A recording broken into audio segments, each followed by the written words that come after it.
નર્મદામાં Bharatiya Janata party છે તેમની બવાલ છે તે હવે દિવસે ને દિવસે વધી રહી છે અને બીજી તરફ ધારાસભ્ય ચૈતર વસાવા છે તે પણ હવે નવા જૂની કરી રહ્યા છે।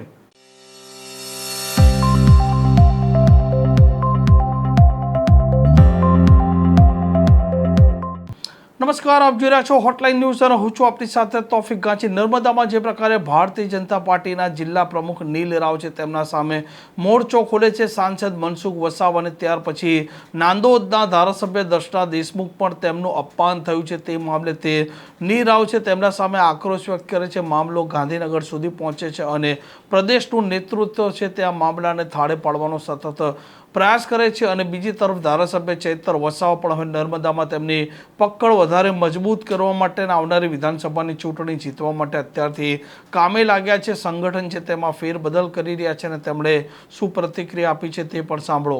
નર્મદા જિલ્લા પંચાયતમાં જિલ્લા સેવા સદન ખાતે જિલ્લા પંચાયતના પ્રમુખ શ્રી અંજનાબેનની અધ્યક્ષતામાં સામાન્ય સભા મળી અને આ સામાન્ય સભામાં 8 જેટલી સમિતિઓના અધ્યક્ષની વરણી કરવામાં આવી છે, જેમાં કારોબારી અધ્યક્ષ, શિક્ષણ અધ્યક્ષ, બાંધકામ સમિતિની તમામ કમિટીઓમાં અધ્યક્ષોની નિમણૂક કરવામાં આવી છે। ત્યારે અમે આમ આદમી પાર્ટીના શીર્ષ નેતૃત્વનો આજના પ્રસંગે આભાર વ્યક્ત કરીએ છીએ અને ખુશીની લાગણી અનુભવીએ છીએ।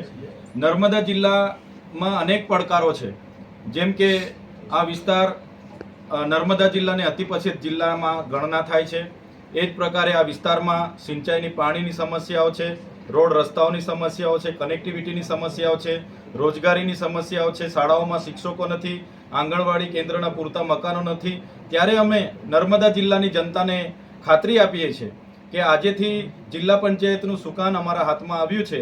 એ જ પ્રકારે 4 તાલુકામાં પણ અમારા પ્રમુખશ્રીઓના હાથમાં સુકાન છે। ત્યારે નર્મદા જિલ્લાના વહીવટી તંત્રને સાથે રાખીને તમામ અધિકારીઓ, પદાધિકારીઓ અને જનતા ત્રણેય પાંખ સાથે રહીને નર્મદા જિલ્લાને એક આગવું સ્થાન અપાવવા માટે અમે પ્રયાસ કરીશું।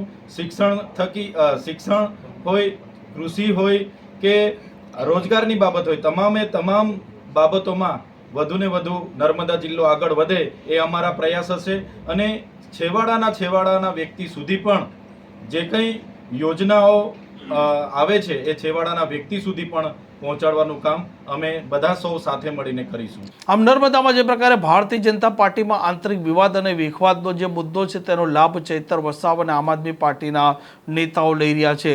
આ પ્રકારના સમાચાર માટે હોટલાઇન ન્યૂઝની ચેનલને લાઇક, શેર અને સબસ્ક્રાઇબ કરવાનું ભૂલતા નહીં। નમસ્કાર। આવા પ્રકારના વિડીયો તમને જોવા ગમતા હોય તો હોટલાઇન ન્યૂઝ ચેનલને લાઇક, શેર અને સબસ્ક્રાઇબ કરો।